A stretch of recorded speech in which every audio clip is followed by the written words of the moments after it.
लेकिन आवाज नहीं आ रही।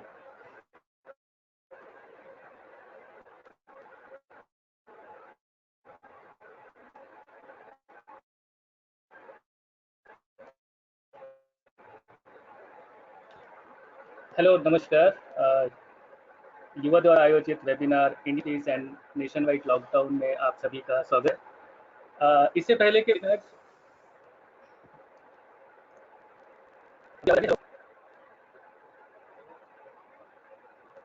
हेलो सतीश, आवाज आ रही? हेलो, आवाज कट हो रही है।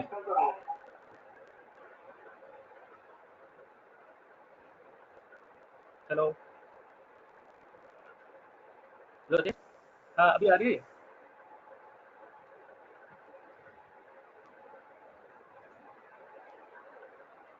वीडियो कैमरा बंद करके बात करो।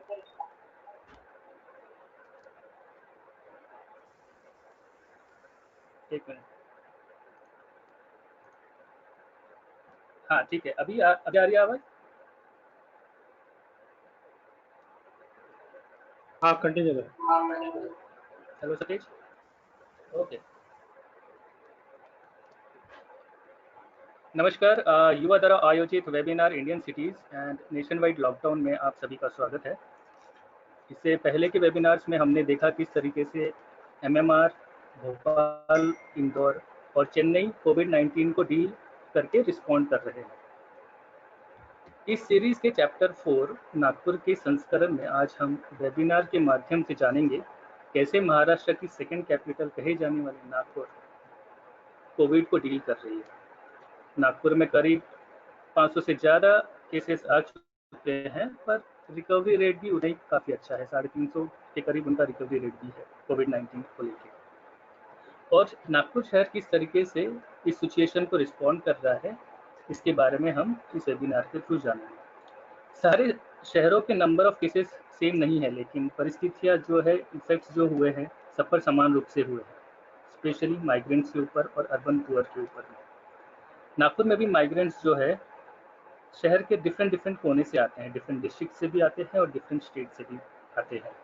तो शहर किस तरीके से रिस्पॉन्ड कर रहा है, इसका मकसद यही है कि इस वेबिनार का मकसद यही रहा है कि जितने भी शहरों में, छोटे शहर हो या बड़े शहर हो, वो किस तरीके से रिस्पॉन्ड कर रहे हैं, अर्बन गवर्नेंस किस तरीके से रिस्पॉन्ड कर रहा है, यूएलबीज किस तरीके से रिस्पॉन्ड कर रही है, और जितने भी लोक केंद्रीय सरकारें हैं, सरकार बोल दे या फिर कम्युनिटी इंटरवेंशन किस तरीके के रहे हैं, ये जानने के लिए आज हम ये वेबिनार का आयोजित किया।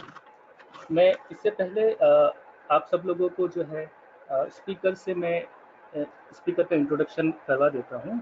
हमारे साथ है अनिल वासनिक जी, जो एक सामाजिक कार्यकर्ता भी है, सोशल एक्टिविस्ट, मतलब सामाजिक कार्यकर्ता, सीनियर जर्नलिस्ट है और एक लेखक भी है।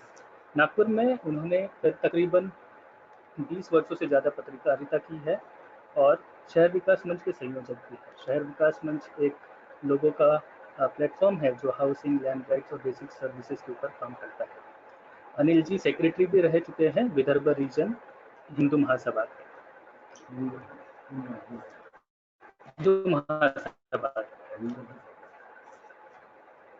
सेकंड स्पीकर है हमारे पास जो संध्या राजूरकर जी है, जो एक कॉलमिस्ट है बेस्ड इन नागपुर और सिद्धार्थ कॉलेज की प्रिंसिपल भी है। उन्होंने सब एडिटर के तौर पर मराठी न्यूज़पेपर लोकमत, देवोन्नति और नागपुर मैगजीन में काम किया है एज अ सब एडिटर। वो एक्टिवली उन्होंने सोशल इश्यूज को लेके, अनऑर्गेनाइज लेबर्स के ऊपर और वुमेन्स के ऊपर भी काम किया है। पास्ट में she was also a part of the हमाल ट्रेड यूनियन। हमारे तीसरे स्पीकर्स जो है प्रफुल्ला जी है, जो कॉर्पोरेटर है और जनरल सेक्रेटरी है महाराष्ट्र प्रदेश कांग्रेस कमेटी के। और हमारे चौथी स्पीकर के तौर पे हमारे साथ जुड़ेंगे उर्मिला जी, जो महिला आर्थिक सहकारी संस्था कोऑपरेटिव बैंक के मैनेजर है। तो हम शुरुआत करते हैं। सबसे पहले मैं रिक्वेस्ट करता हूँ श्री अनिल वासनिक जी से, जो आप बात रखेंगे।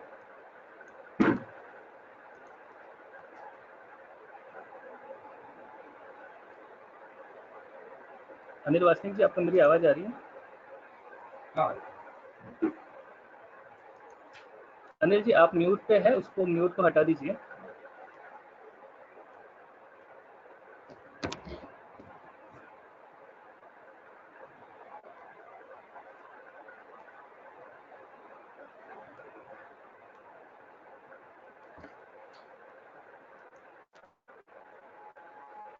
अनिल जी, आपको आवाज आ रही है?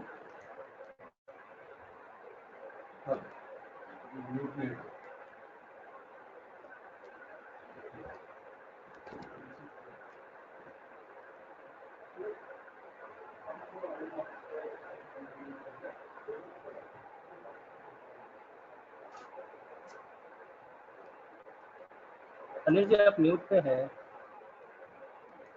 आप सेल्फ म्यूट किया हुआ है आपने।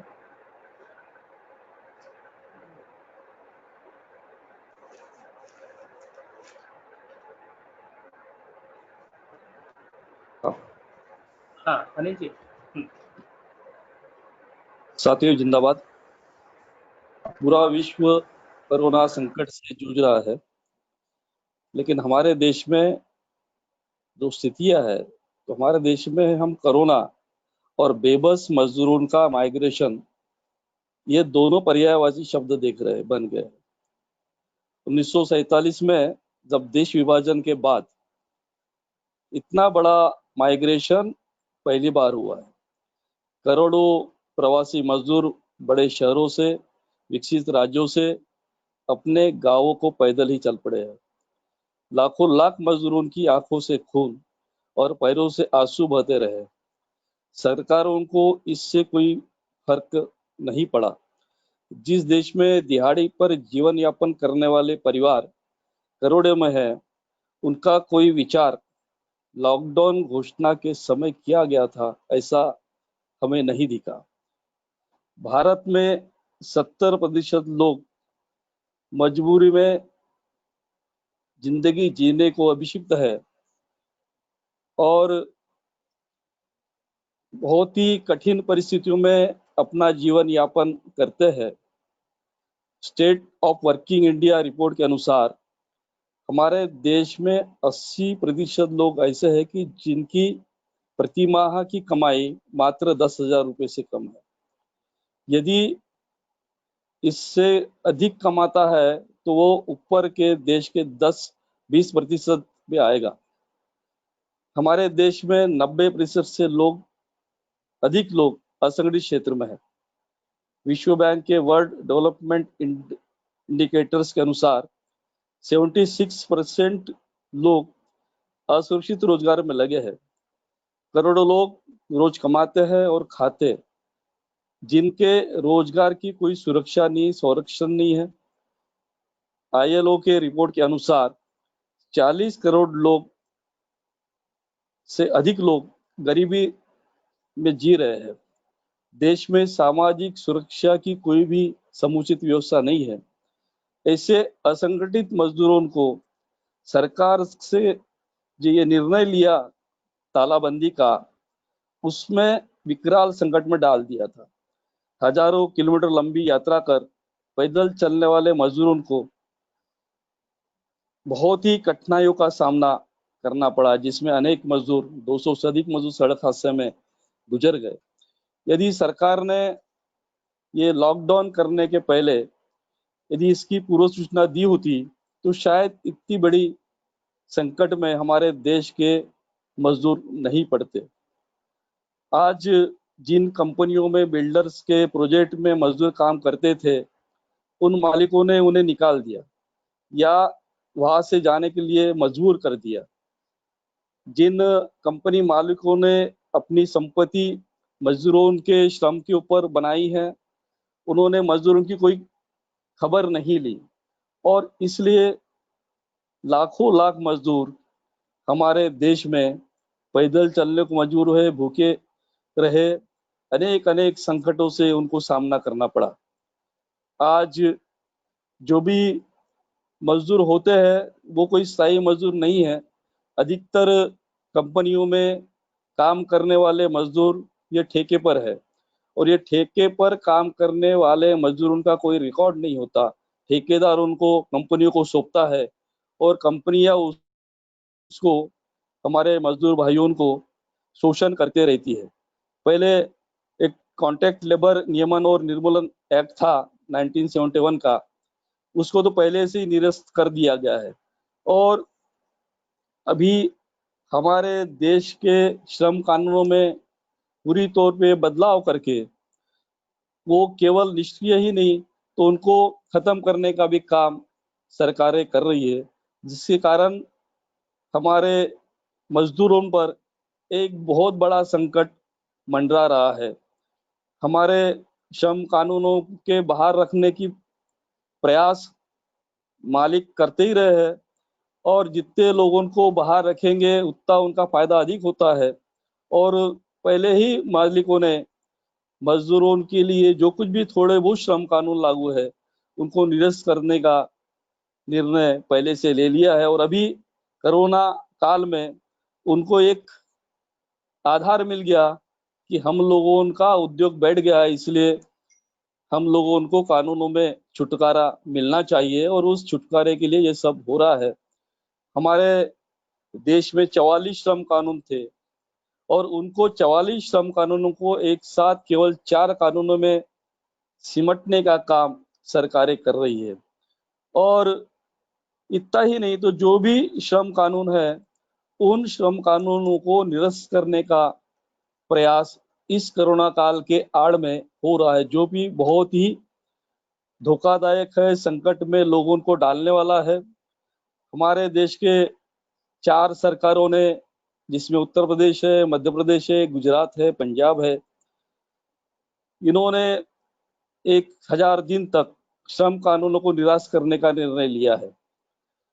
और इतना ही नहीं, तो समय जो काम का है, समय के घंटे 8 से बढ़ाकर 12 करने का निर्णय लिया है।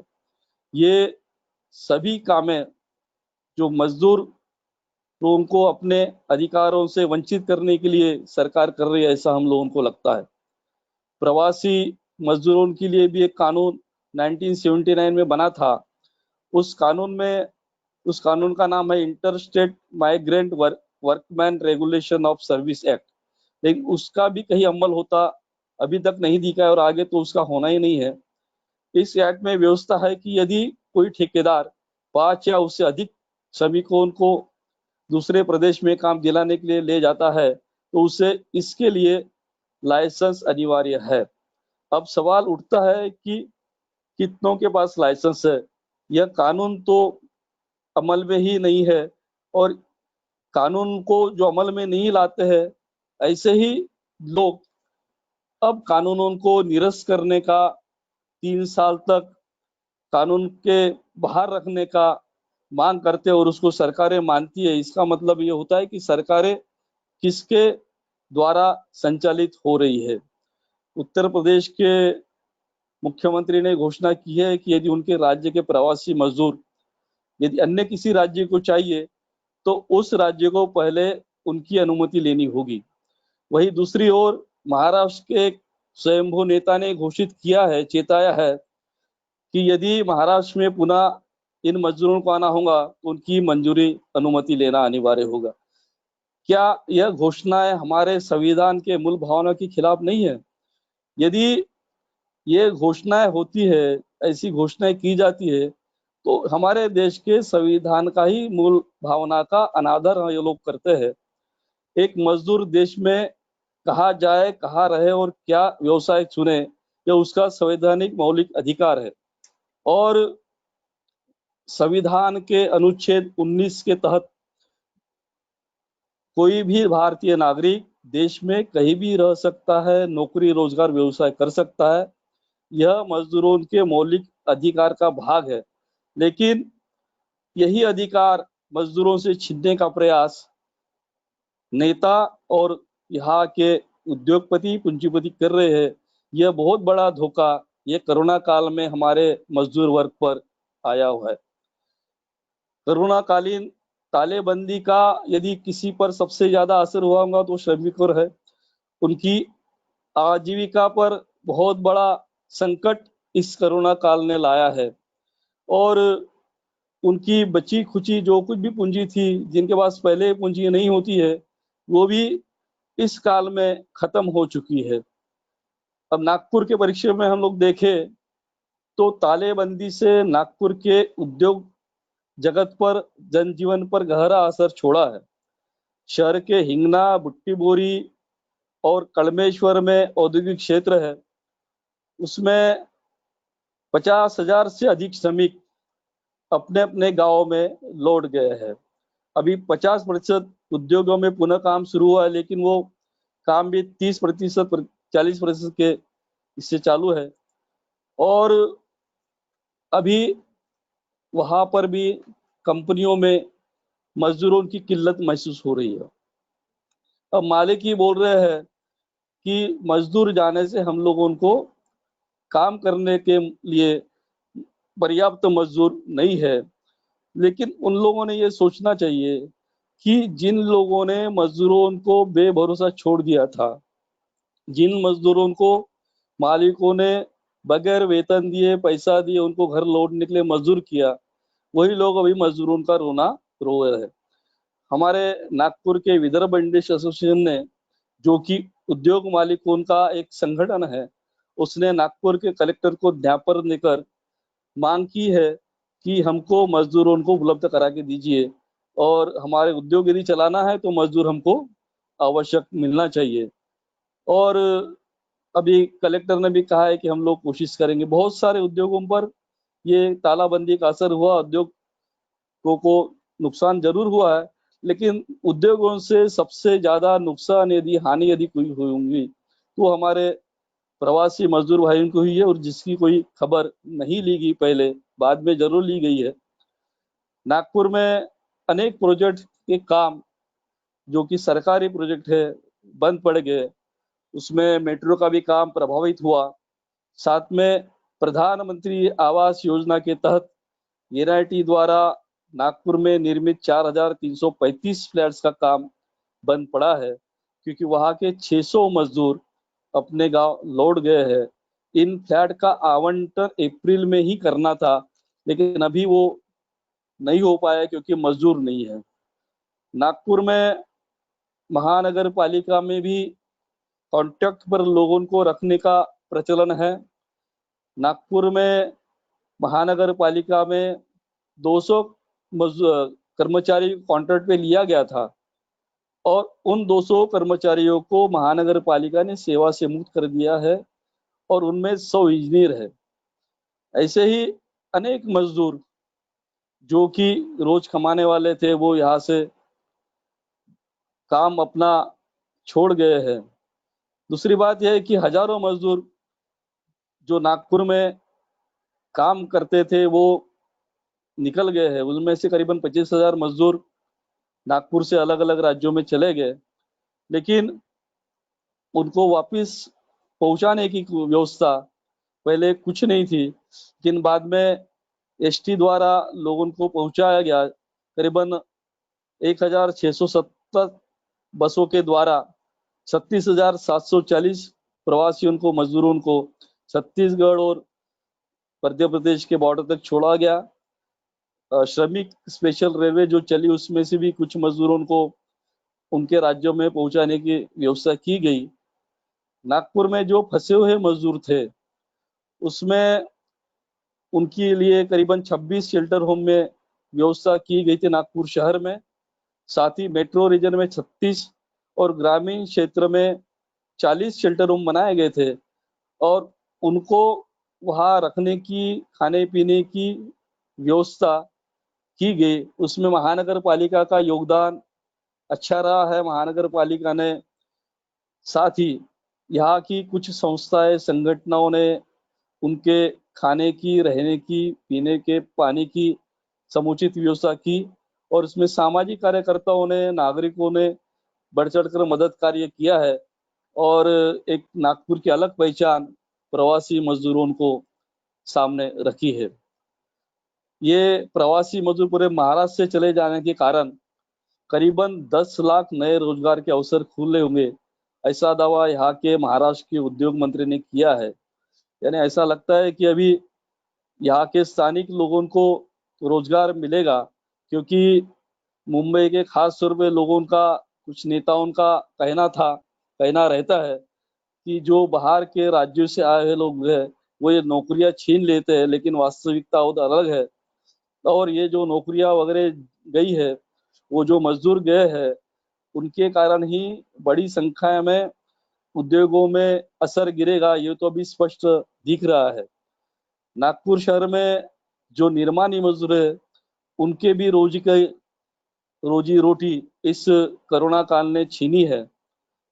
और नागपुर के निर्माणी मजदूरों में जो है उनमें करीबन यहाँ के नागपुर के आजू बाजू में जो राज्य है जैसा मध्य प्रदेश छत्तीसगढ़ है वहाँ के लोग ज्यादा रहते हैं और आते हैं यहाँ काम करते हैं।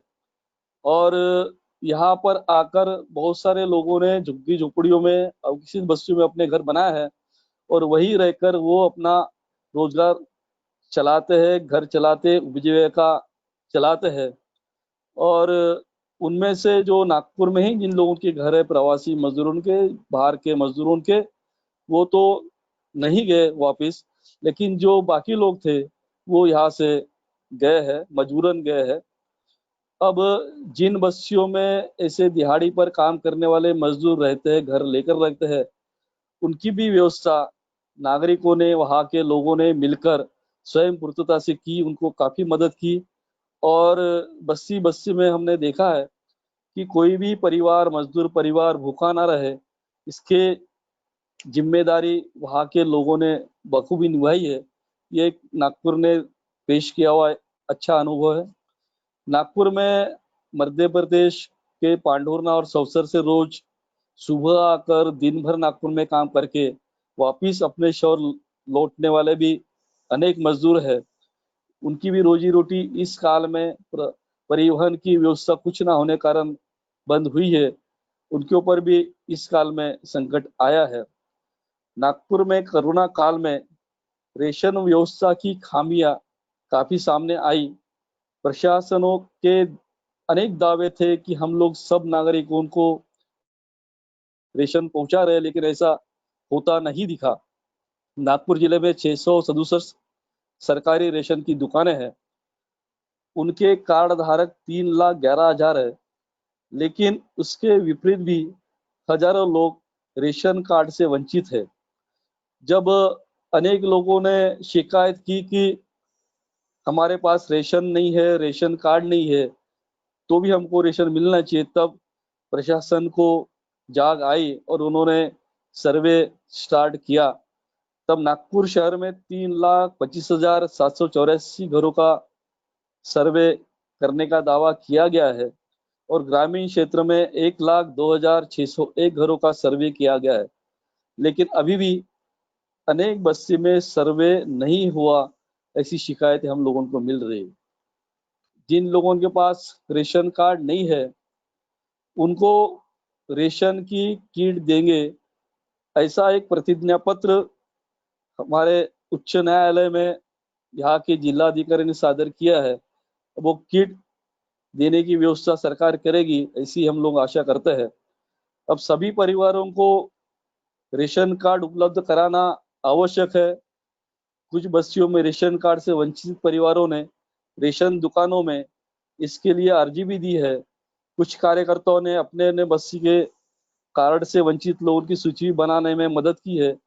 उन सब लोगों के रेशन कार्ड बनाना और उनको रेशन उपलब्ध करा देना बहुत ही जरूरी है आज की स्थिति में, क्योंकि ये संकट अभी भी गहराता जा रहा है। हमारे सरकार ने घोषणा की है कि जो प्रवासी मजदूर है उनके लिए रेंटल हाउसिंग की योजना सरकार लाएगी। और ये रेंटल हाउसिंग की योजना ये कोरोना काल में ही नहीं, हम लोगों ने देखा है कि गत 5 सालों से इसकी चर्चा खूब होती रही है, लेकिन ये धरातल पर अभी तक उतरी नहीं है। क्यों उतनी उतरी, उसमें क्या क्या खामियां, इसका भी अभी खोज होना चाहिए। अब यदि रेंटल हाउसिंग स्कीम में यदि किसी को किराया कितना रहेगा और ये अफोर्डेबल होगा क्या दिहाड़ी मजदूरों के लिए, ये भी एक बहुत बड़ी समस्या आने वाली है। क्योंकि यदि महीने का 10,000 कमाने वाला दिहाड़ी मजदूर रेंटल हाउसिंग में 3-4 हजार रुपए दे सकता है क्या, ये भी एक बड़ा प्रश्न हम लोगों के सामने है। नागपुर जैसे शहर में दिहाड़ी मजदूरों के घर अनेक अविकसित बस्तियों में, अनडेवलप्ड प्लॉट्स में है, उन्होंने अपने घर बनाए हैं छोटे छोटे प्लॉट्स लेकर। और अनेक लोग स्लम में भी रहते हैं, कुछ लोग किराए के घरों में रहते हैं। तो जिन बस्तियों में ये लोग रहते हैं, ऐसी अनेक बस्तियां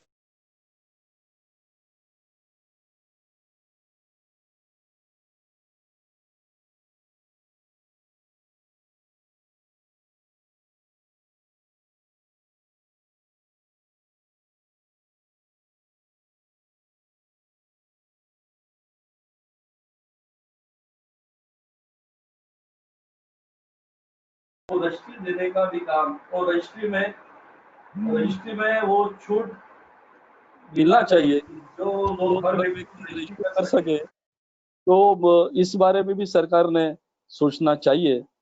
जो मजदूर किराए के घर में रहते हैं उनके अनिल लिए भाई, भी आप थोड़ा सरकार। कंक्लूड कर देंगे जल्दी से, तो फिर बाकी स्पीकर को भी जा सकते ओके ओके ओके। तो जो सरकार इन लोगों के लिए छोटे प्लाट दिलाकर उनको एक घर बनाने का यदि स्कीम लाए तो वो बहुत अच्छा होगा।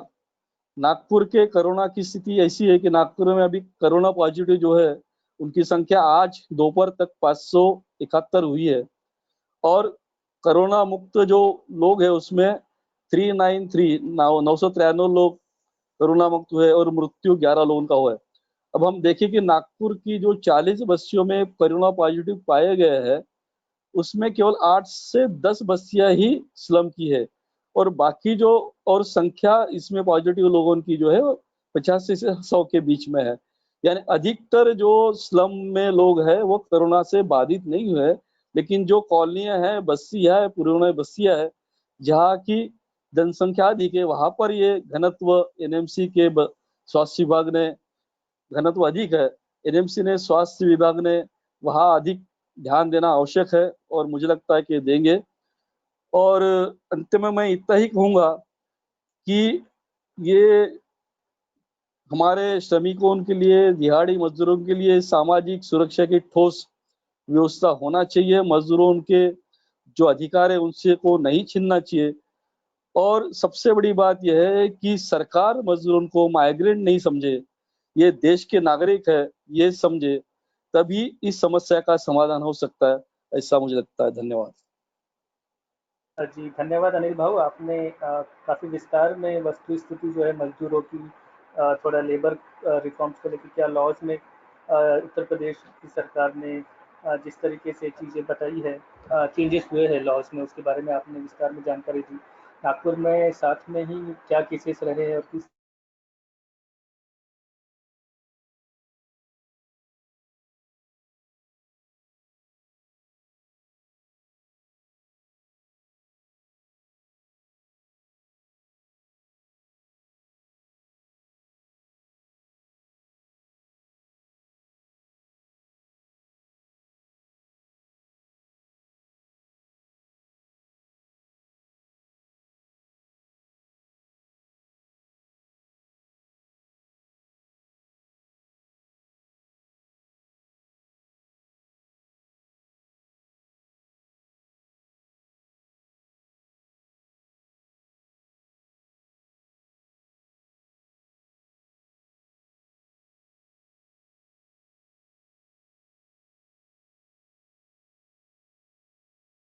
कुछ टेक्निकल प्रॉब्लम आई है, इसलिए मैं अब संध्या राजरुका जी से रिक्वेस्ट करूंगा कि वो अपनी बात रखें। संध्या जी।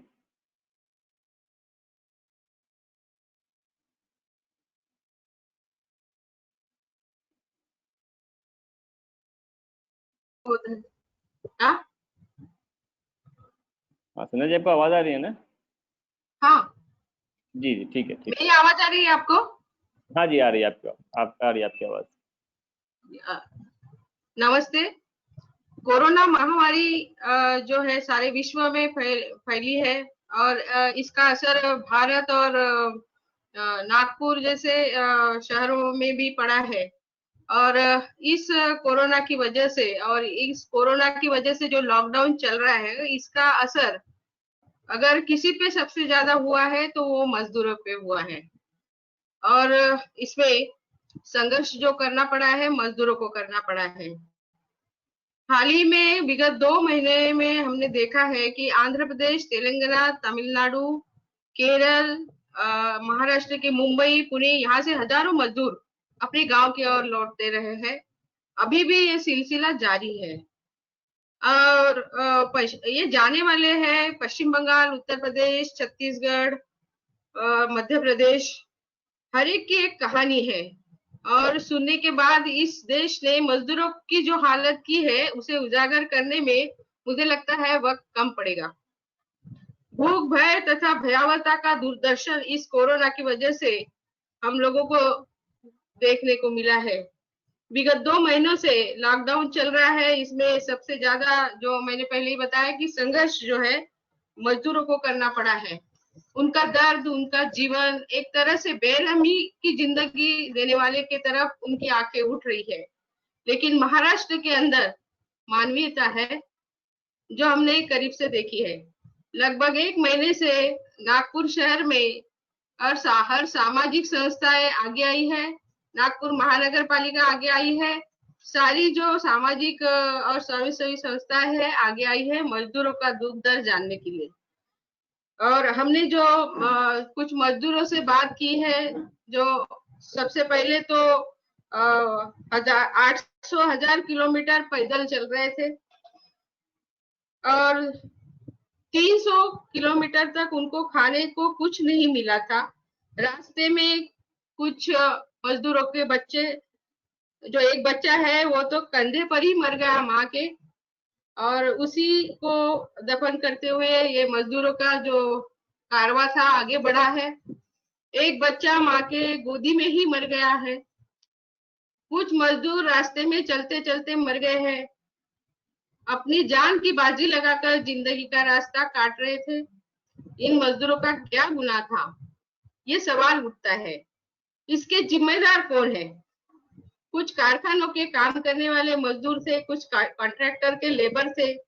मालिक तथा कॉन्ट्रैक्टर ने हाथ ऊपर कर दिए। लॉकडाउन की चलते मजदूरी मिलने की चक्कर में राह देखते रहे, पर जो पैसा था वो खत्म हुआ और फिर घर से पैसा मांगकर वापसी के लिए निकल पड़े थे। कुछ साइकिल पर, कुछ मोटरसाइकिल पर, कुछ ट्रक में, कुछ बस से। जो महाराष्ट्र गवर्नमेंट ने शुरू किया था वो बस से अपने गांव पहुंचना है, यही उनकी लगन थी। हमने कुछ लोगों से बात करने की कोशिश की, क्या आप वापस आओगे लॉकडाउन खुलने के बाद? तो एक ने जवाब दिया, नहीं, हम अपने गांव में कुछ भी करेंगे, खेती बाड़ी करेंगे और कुछ भी ना मिला तो मिट्टी खाकर जिएंगे, लेकिन हम इस हालात में फिर से वापस नहीं आएंगे। सोचिए कितना दर्द था ये लोगों के मन में। 1 महीना 10 दिन का बच्चा लेकर मैलो चल रही थी एक महिला, तो दूसरी को 40 दिन का बच्चा साथ में लेकर मोटरसाइकिल पे वो सवार होकर निकल पड़ी थी। कुछ महिलाएं जो थी 7-8 महीने की गर्भवती थी और 100 150 किलोमीटर वो पैदल चल रही थी। ये सारा सिलसिला हमने अपनी आंखों से 2 महीने से जो चल रहा है उसमें हम 25-26 दिन तक साथ में रहे। नागपुर के जामठा स्टेडियम के पास दीनबंधु सेवा केंद्र जो शुरू हुआ था, उस सेवा केंद्र के अंतर्गत हम लोगों ने सारे मजदूरों से, यानी 25 दिन में 80,000 के ऊपर मजदूरों का कारवां हमने अपने गांव की ओर लौटते देखा है। और उनका दुख दर्द सहन करने का उनका जो तरीका है, उनके पाँव में छाले पड़े थे, चप्पल फट गई थी, उनके जो है हाल बहुत बुरे थे। और उसमें भी महिलाओं का दर्द अलग था, पुरुषों का दर्द अलग था, बच्चे थे उनका दर्द बहुत कुछ अलग था। एक तो ऐसी घटना हुई है कि नागपुर में जो बंबई से छत्तीसगढ़ जा रही थी लड़कियां, और ये लड़कियां पीएमआरवाई योजना के तहत मुंबई में एक कारखाने में कंपनी में काम करने के लिए गई थी, और ये लॉकडाउन की वजह से उधर ही उनका ये हो गया। और फिर वापस लौटते समय एक मेटाडोर को करके ये 34 महिलाएं थी, ये लड़कियां, और ये एक मेटाडोर से नागपुर होते हुए छत्तीसगढ़ जा रही थी। बीच में ही उनका मेटाडोर फेल हो गया और उनकी अवस्था हमने देखी। सारी जो लड़कियां थी रोने लगी थी, और फिर बाद में हम लोगों ने उनको काफी मदद की, और उसके बाद नागपुर टोल नाके पर से उनको छत्तीसगढ़ जाने के लिए हमने व्यवस्था करवाई। कोरोना की वजह से जो लॉकडाउन और हाल में मजदूरों ने जो एक सबक हम लोगों को मिला है कि जो मजदूर जहां से आए थे वह सब अपने अपने जगह जाने के लिए मजबूर हो गए थे। ये मजबूरी किसने और क्या और क्यों, इसके ये सवाल है और ये सवालों का जवाब आने वाली परिस्थिति देंगी। अब महाराष्ट्र सरकार ने, अब ये मजदूर तो लौटने वाले नहीं है, क्योंकि उन्होंने, सब लोगों ने, ज्यादातर लोगों ने बताया कि हम अभी वापस नहीं लौटेंगे। अब महाराष्ट्र सरकार ने यहाँ के जो बेरोजगार है उनको शिक्षण और प्रशिक्षण की सुविधा उपलब्ध कराने की जरूरत है। जैसे पहले एम्प्लॉयमेंट ऑफिसेस हुआ करते थे, आज भी उसी धरती पर समाज कल्याण या एम्प्लॉयमेंट ऑफिस के माध्यम से यहाँ के कुशल और अकुशल बेरोजगार जो है युवा, पुरुष तथा महिलाओं के लिए प्रशिक्षण देकर उनकी, जहाँ उनका इंटरेस्ट है उस इंटरेस्ट की और उनकी पढ़ाई को और शैक्षणिक योग्यता को देखते हुए उनके लिए रोजगार उपलब्ध कराने का प्रोग्राम लगाने की जरूरत है। उससे यहाँ के जो महाराष्ट्र के जो कंपनियां हैं और जो कारखाने हैं, इस पे एम्प्लॉयमेंट ऑफिस के थ्रू ही रोजगार का जो है लिस्टिंग होना चाहिए, रोजगार भर्ती होनी चाहिए और यहाँ के जो बेरोजगार है रोजगार उनको उपलब्ध होगा, ऐसी व्यवस्था सरकार ने करनी चाहिए। उदाहरण के लिए अगर मनरेगा का लेते हैं तो इसके तहत रोजगार उपलब्ध कराने की सुविधा राज्य में कोशिश सरकार कर रही है। उसी तरह एमएसएमई की तहत हर एक को रोजगार दिलाने की कोशिश भी करनी होगी। जो छात्र अभी ग्रेजुएट होंगे उनके लिए विशेष प्रशिक्षण देकर उनके जहाँ सेवा क्षेत्र है, जो जैसे कि इंश्योरेंस का क्षेत्र है, यहाँ कोई पाबंदी नहीं है। इस क्षेत्र में रोजगार के बहुत सारे अपार संभावनाएं उपलब्ध है, जिसमें वो अपना पेट भर सकते हैं और दूसरों का आर्थिक नियोजन भी कर सकते हैं। संभाव्यता जोखिमों से सुरक्षा प्रदान हो सके, इस तरह से ये लोग काम कर सकते हैं। तीसरी बात यह है कि नागपुर जो है दान पारमिता के लिए बहुत इनकी परंपरा है और इस लॉकडाउन के चलते जो आगे आई है महिला जो स्वयंसेवी संस्था है, उसी के साथ साथ महिलाओं का ही योगदान बहुत ज्यादा रहा है। बहुत सारी महिलाएं हैं जो आगे आकर जिन्होंने यहाँ के झुग्गी झोपड़ियों में रहने वाले मजदूरों के लिए जिनके काम छीन गए थे लॉकडाउन की वजह से, उनके घर जाकर उनको अनाज या जो भी जरूरी चीजें है देने का किया है, प्रयास किया है। महिलाओं, अभी मुझे लगता है कि जो महिलाएं, मजदूर महिला है, उनके लिए कोई लघु उद्योग और गृह उद्योग जैसे शुरू करने के लिए प्रोत्साहन देना चाहिए और जो लघु उद्योग बंद पड़े थे उनको फिर से शुरू करने के लिए सरकार ने पहल करनी चाहिए। महिलाएं, बच्चे तथा पढ़े लिखे लोग जो है, चौथी बात यह है कि मानसिक तनाव में है। कोरोना का एक डर उनके मन में है और इस डर की वजह से पढ़े लिखे लोग भी घर के बाहर कदम रखने के लिए एक भय सा महसूस करते हैं। उनसे बाहर निकालने के लिए मानसिक स्वास्थ्य उनका खराब हो गया। बहुत सारे लोगों के साथ जो हमने बात की तब हमें पता चला है कि लोग इस कोरोना की वजह से भयग्रस्त हो गए हैं और बाहर निकलने के लिए उनको बहुत डर लगता है। ऐसे इसी वजह से घर में रहते रहते ही लोगों के जो घरेलू हिंसाचार जो है वो भी बढ़ गए हैं। काफी दिन तक शराब की दुकानें बंद होने के कारण बहुत सारे शराबी लोगों ने अपने घर में जो एक प्रकार का आतंक मचा रखा है, उसकी वजह से महिलाएं बहुत परेशान है और इसी की वजह से मानसिक स्वास्थ्य में फर्क पड़ा है और आर्थिक तंगी जो है उसका मुकाबला ये सब लोगों को करना पड़ रहा है और जो भी होता है उसका गुस्सा तो आखिर घर में महिलाओं को ही सहन करना पड़ता है या बच्चों को बच्चे के ऊपर निकालते हैं और इस परिस्थिति को जो है ज्यादातर महिलाओं को ही मुकाबला करना पड़ता है, संघर्ष करना पड़ता है।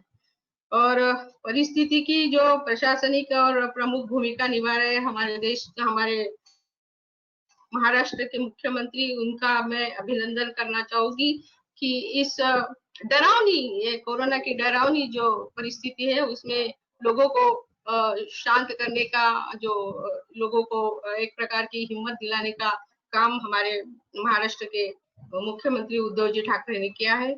और साथ ही में नागपुर महानगर पालिका के जो आयुक्त है तुकाराम जी मुंडे, इनका भी मैं बहुत अभिनंदन करूंगी, जिन्होंने एक अधिकारी होते हुए अधिकारी के रूप में एक अच्छा सा हौसला इस शहर का बढ़ाया है कोरोना में मात करने के लिए।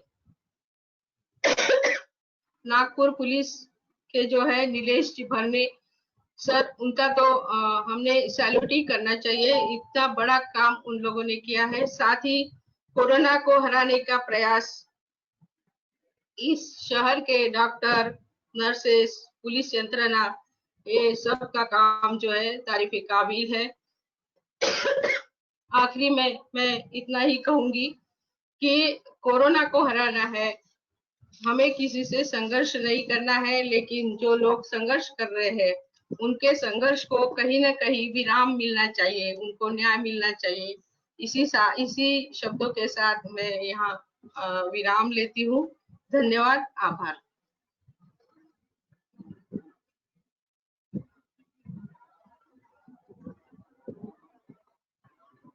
जी बहुत बहुत धन्यवाद संध्या जी, जो आपने विस्तार में इसके बारे में जानकारी दी। अभी हम आगे बढ़ते हैं और प्रफुल्ला जी से निवेदन करते हैं कि वो अपनी बात को रखें।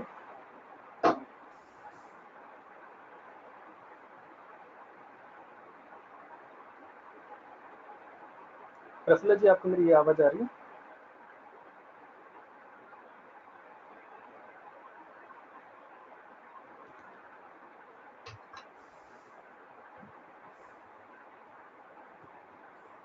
प्रफुल्ला जी, आपको मेरी आवाज आ रही है?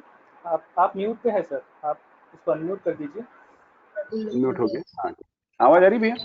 हाँ, अभी आ रही है प्रफुल्ला जी, आवाज आ रही है, आप बात कर सकते हैं। हाँ, नमस्कार। आप सब लोग जानती ही है कि कोरोना का जो संकट पूरे विश्व में आया और विश्व के साथ साथ अपने देश में जो संकट आया और उस संकट से निपटने के लिए सरकार ने जो कदम उठाए और उसके चलते जो समाज पर इम्पैक्ट पड़ा है, तो मेरे पूर्व वक्ता ने पहले ही बताया कि सबसे ज्यादा इम्पैक्ट मजदूरों पर गिरा है।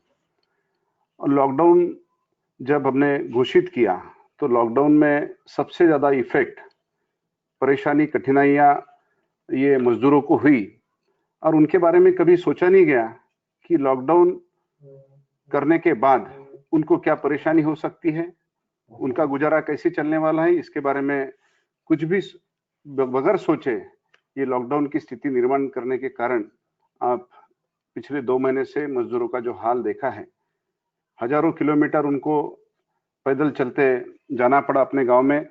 सरकार की कोई सुविधा नहीं थी, ट्रेन नहीं थी, बसेस नहीं थे और जो साधन मिला, जो व्यवस्था हुई, उसी व्यवस्था को अपनाते हुए अपना गांव नजदीक करने की उन्होंने कोशिश की। हम भारत देश में आप देखेंगे कि अनऑर्गेनाइज सेक्टर काफी बड़ा सेक्टर है। 80% सेक्टर ये अनऑर्गेनाइज है और सरकार जब विचार करती है, जब निर्णय लेती है, तब 20% जो ऑर्गेनाइज सेक्टर के लोग हैं उनको ही देखते हुए डिसीजन लेती है, मगर उसका इम्पैक्ट जो है वो सबसे ज्यादा अनऑर्गेनाइज सेक्टर के लोगों को होता है। आप इसके पूर्व हमने एक अनुभव नोटबंदी का भी लिया है, जिस नोटबंदी के चलते सबसे ज्यादा परेशानी जो हुई, 3 महीने तक लोगों को लाइन में खड़ा रहना पड़ा पैसे के लिए, उसका इम्पैक्ट आप सब लोग जानती हैं। उसी प्रकार इस लॉकडाउन का सबसे बुरा असर मजदूर पर हुआ है।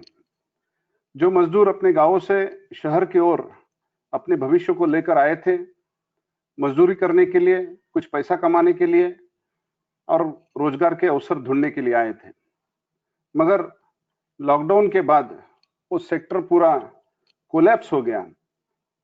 सप्लाई चेन डिस्टर्ब हो गई, मार्केटिंग चेन डिस्टर्ब हो गई और प्रोडक्शन रुक गया। कामगार कारखानों में काम करता है, कामगार कंस्ट्रक्शन वर्कर्स के कंस्ट्रक्शन में काम करता है, उसमें काफी कामगार एंगेज होता है।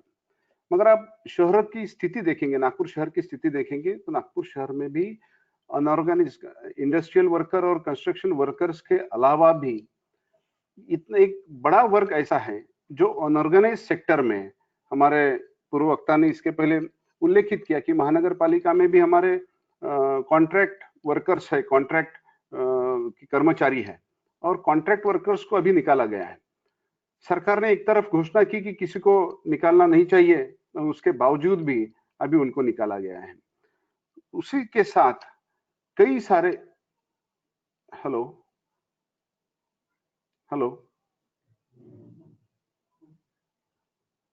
भैया आवाज आ रही है? हाँ जी, आ रही है, आपकी आवाज आ रही है। आप देखेंगे कि शहर में ये वर्कर्स लेबर के साथों साथ कैटरिंग में काम करने वाले वर्कर्स बहुत हैं, मंडप डेकोरेशन में काम करने वाले वर्कर्स बहुत हैं। आप देखेंगे कि ये जो सीजन है, ये शादियों का सीजन रहता था, तो शादियों के सीजन में बैंड पार्टी और बैंड पार्टी के में काम करने वाले वर्कर्स हैं, उनके ऊपर भी काफी परिणाम हुआ है। और हर एक बैंड पार्टी में 40-40 कलाकार रहते हैं। सलून के वर्कर्स है, जो सलून में जिसका खुद का मालिक नहीं है वो सलून के, मगर वहां पर वो कारागिर के तौर पर काम करते हैं अपने रोजी के लिए। छोटे दुकानदारों में भी दुकानों में नौकरी करने वाले नौकर हैं। अभी वहां पे 2 महीने से दुकान बंद है, उसकी कमाई नहीं हो रही है। जिसके पास 2 वर्कर थे, उसने एक वर्कर को निकाल दिया गया और एक ही वर्कर के भरोसे अभी वो अपना काम चला रहा है। एक वर्कर तो बेरोजगार हो गया। कई सिक्योरिटी गार्ड्स बंद हो गए। ओला उबेर के ड्राइवर्स हैं, रास्ते स्ट्रीट वेंडर्स। आज सबसे बड़ी परेशानी जो है, जो भुगत रहे, वो स्ट्रीट वेंडर्स हैं, जो अपना चाय की दुकान थी, किसी का पान ठेला था, किसी की प्रेस की दुकान थी, फ्लोरिस्ट है, फ्लावर के दुकान वाले हैं, ऐसी बहुत सारे फूड स्टॉल वाले, समोसे कचौरी रास्ते में फूड स्टॉल लगाकर अपना गुजारा करने वाले लोग हैं। ये काफी सारे लोग बेरोजगार हो गए। उसके चलते भविष्य में इसका काफी बड़ा इम्पैक्ट होने वाला है। हम स्थिति तो समझ गए, स्थिति तो गंभीर है। इसको लॉकडाउन पीरियड तक के लोगों को जो सपोर्ट देना था, वो सपोर्ट कई सारी संस्थाओं ने और शहर के इस नागपुर शहर के कई एनजीओज, कई संस्थाओं ने, कई लोगों ने, छोटे से छोटे लोग, छोटे से छोटा आदमी सामने आकर मदद उन्होंने की है। तो ये स्थिति निपटने के लिए, ये तो जो टेम्पररी फेस हमारे सामने आया है, जो तकलीफ टेम्पररी जो दिख रही है, उसके लिए सभी ने मदद की है। हमारी सरकार की जो यंत्रणा रही है, हमारे कॉरपोरेशन रहे, कलेक्ट्रेट रहे, या police commissioner, police office, police के ऑफिसर्स है, इन सारे लोगों ने ये स्थिति को निपटने के लिए काफी प्रयास किए हैं। मगर भविष्य में जो हमारे चैलेंजेस हैं, वो अर्बन पुअर्स के बहुत बड़े चैलेंजेस हैं, और इनसे निपटने के लिए हमें लॉन्ग टर्म प्रोग्राम करना पड़ेगा। अभी केंद्र सरकार की ओर से जो पैकेज डिक्लेयर किया गया है, मैं राजनीतिक बात नहीं करूंगा, मगर इस पैकेज से आम आदमी को कितना फायदा हो सकता है, या अपने पूरे इंडस्ट्री दोबारा रिवाइव कितने पैमाने पे हो सकती है, वो तो आने वाला समय बताएगा। मगर आज उनको कुछ राहत मिलते हुए नजर नहीं आ रही है। अर्बन पुअर्स जो अभी उनके बच्चे स्कूल में पढ़ रहे हैं, हमारे गवर्नमेंट की स्कूलें कम है, प्राइवेट स्कूलें ज्यादा है। अधिकतर प्राइवेट स्कूलों में जो फीस देना पड़ता है, उसके पास फीस देने के लिए आज पैसे नहीं है। स्कूल कब शुरू होगी, वो तो चैलेंजेस हमारे सामने आने वाले दिनों में निश्चित तौर पर है भी, मगर फीस नहीं है, यूनिफॉर्म के लिए पैसे नहीं है, उसके पास किताबें लेने के लिए पैसे नहीं है। ये लॉकडाउन में वेराइटी ऑफ प्रॉब्लम्स हमने पहली बार अनुभव किए हैं। समाज का जो हिस्सा है, समाज में किस प्रकार के लोग रहते हैं, उनकी क्या परेशानी है। कई सारे लोगों के पास राशन कार्ड नहीं था, कई सारे लोगों के पास, यानी इस देश में उनके पास राशन कार्ड नहीं है, ये राशन कार्ड बनाने के लिए भी समय नहीं है। ये स्थिति है। वो निरंतर मजदूरी करते रहते हैं, उनको अपना पेट पालने से समय नहीं मिलता, और शासन की कई योजनाएं आज ये आम लोगों तक अभी तक के नहीं पहुंची है। मैं मेरे प्रभाग की यदि बात करूंगा तो मैंने 200 से अधिक लोगों को राशन कार्ड नए बनवा के दिए हैं। अभी भी वो निरंतर प्रक्रिया शुरू है। कई सारे लोग हैं जो हमारे बस्ती में किराए से रहते हैं, यहाँ पर मजदूरी के लिए आए और यहाँ रुक गए, और आज उनके पास राशन नहीं है। सरकार ने निर्णय लिया कि जिसके पास राशन कार्ड नहीं उनको हम राशन देंगे, मगर राशन देते वक्त इन्होंने राशन में क्या दिया, तो 5 किलो चावल दिया है, या 5 किलो गेहूं दिया है। आज राशन के साथ अपने को दाल चाहिए, तेल चाहिए, शक्कर चाहिए, ये सारी चीजें आज राशन के दुकान पर नहीं मिल रही है, ये भी वास्तविकता है। उनके पास पैसे नहीं है, गैस सिलेंडर के पैसे भरने के लिए पैसे नहीं है। हमने 2 महीना कम से कम 60-65 दिन कम्युनिटी किचन चलाया। मैं काफी सारे लोगों से बात किया, मैं बोला आपके पास राशन कार्ड है, आपने चावल लाया है, आपने पूरा अनाज उठाया है, आप क्यों आते हैं यहाँ पर लाइन लगा के डब्बा लेने के लिए? 2-2 घंटे लोग खड़े रहते हैं। तो उनकी जब दास्तान मैंने सुनी, उनके घर तक पहुंचा, उनके घर का सीन देखा, तो मुझे लगा कि बहुत गंभीर हालत है। उनके पास तेल लेने के लिए पैसे नहीं है, उनके पास सिलेंडर लेने के लिए पैसे नहीं है, बच्चों को पिलाने के लिए दूध नहीं है, दूध पाउडर नहीं खरीद सकते। यह स्थिति से लोग गुजरे हैं। समाज का एक अलग हिस्सा इस कोरोना संकट के चलते आज सामने आया है, उसके ऊपर भी हमें गंभीरता से ध्यान देने की आवश्यकता है। हम विकास की परिकल्पना करते हुए बड़े लोगों का ही ध्यान रखते हैं, मगर जिन लोगों के भरोसे हमने ये विकास साध्य किया है, जो इंफ्रास्ट्रक्चर बना है, वो बनाने वाला मजदूरी आज पिछड़ा हुआ है और सबसे परेशानी में दिख रहा है। तो भविष्य में हमें इसको मद्देनजर रखते हुए भी सरकार जो भी पॉलिसी बनाएंगी, जो धोरण निश्चित होंगे, उसमें यह ध्यान देने की आवश्यकता है। हमें दूसरा एक विचार कोरोना के चलते हमें करने की आवश्यकता है कि किस तरफ हमको समाज को ले जाना है। कोरोना के पहले का समाज जहां पर स्पर्धा है, जहां पर पैसे कमाने की दौड़ है, भीड़ है, और वो समाज हमें चाहिए, या हमें नए समाज का निर्माण करने का एक अवसर इस बहाने हमें मिला है, और हम निश्चित तौर पर समाज का एक हिस्सा इसके ऊपर सोच रहा है, गंभीरता से विचार विमर्श कर रहा है, और हमें लोगों के बीच की दूरी कम करनी हो रही है। अपन फिजिकल डिस्टेंसिंग तो बढ़ा रहे, मगर उसकी फिजिकल डिस्टेंसिंग बढ़ाते बढ़ाते लोगों के इनकम की दूरियां भी बढ़ रही है, वो निरंतर बढ़ रही है। हम फिजिकल डिस्टेंस तो बढ़ाएंगे, मगर लोगों के उत्पन्न की दूरियां कम करने का भी सबसे बड़ा चैलेंज भविष्य में रहेगा। इस चैलेंज को हम यदि नहीं सुधारेंगे तो मुझे लगता है कि भविष्य काफी कठिन है। कोरोना ने हमें बहुत सारी चीजें सिखाई है, और जो सामने चीजें आई है उसके ऊपर सरकार, महानगर पालिका और लोकल बॉडीज का भी एक अहम रोल है। लोकल बॉडीज को भी नए सिरे से हमें सोचने की आवश्यकता है। हमें स्वयं पूर्ण होना पड़ेगा। स्वयं पूर्ण होने के लिए सरकार का भी इसमें सपोर्ट लगने वाला है। हम नए नए इनकम सोर्सेस कैसे जनरेट कर सकते हैं, लोकल लेवल पर कैसे जनरेट कर सकते हैं, लोकल लोगों का स्किल कैसा बढ़ा सकते हैं, उसके ऊपर भी सोचने की आवश्यकता है। और मुझे विश्वास है कि हम निश्चित तौर पर इस संकट से उभरने के लिए सामूहिक प्रयासों से के चलते इसके ऊपर हम मार्ग निकालेंगे। धन्यवाद। जी प्रफुल्ल जी, बहुत बहुत धन्यवाद।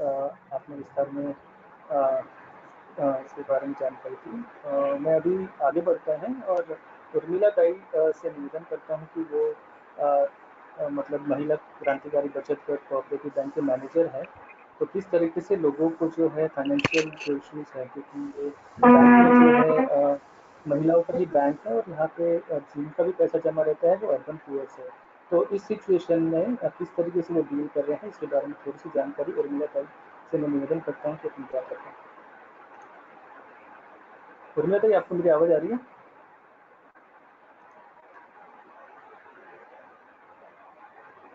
उर्मिला ताई, आपको मेरी आवाज आ रही है?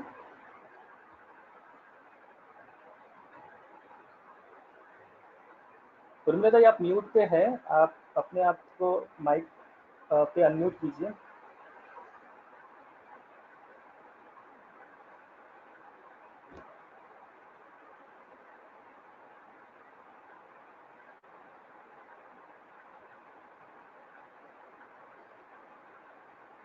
उर्मिला जी, आपको मेरी आवाज आ रही है? आप म्यूट पे हैं, आप अपने आप को अनम्यूट कीजिए माइक पे टच करके, आपकी आवाज फिर हमें आने लगेगी।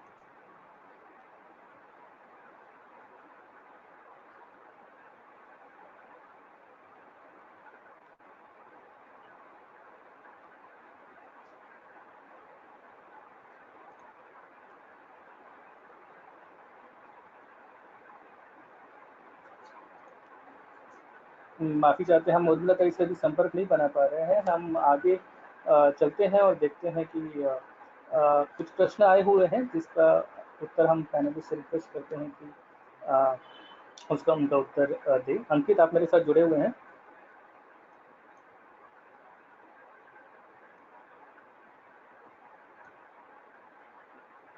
मेरा नाम हेलो। हाँ अंकित, जो प्रश्न आए हुए हैं हम पैनलिस्ट के जी, पास जाते हैं जब तक तो उनमें थोड़ा हम कनेक्ट राजेंद्र करते हैं। राजेंद्र राजेंद्र भिसे हैं, वो पूछना चाहते हैं कि नागपुर की स्थिति क्या है, ये हम समझना चाहते हैं। नागपुर से कितने लोग वापस अपने गांव गए हैं और उसका नागपुर के उद्योग, व्यवसाय और अर्थव्यवस्था पर क्या असर हो सकता है। तो ये सवाल थी, और इससे काफी मिलता जुलता सवाल ये भी है कि पूजा है जो पूछती हैं कि क्या आपको लगता है कि स्थानीय निकाय में प्रतिनिधियों के बेहतर समावेश से इस स्थिति को बेहतर ढंग से संभाला जा सकता था। ये दो सवाल हैं, एक तो प्रफुल्ल जी के लिए, जो सेकंड क्वेश्चन है प्रफुल्ल जी के लिए है, और जो पहला क्वेश्चन है वो पैनल अगर चाहे तो आंसर कर सकते हैं।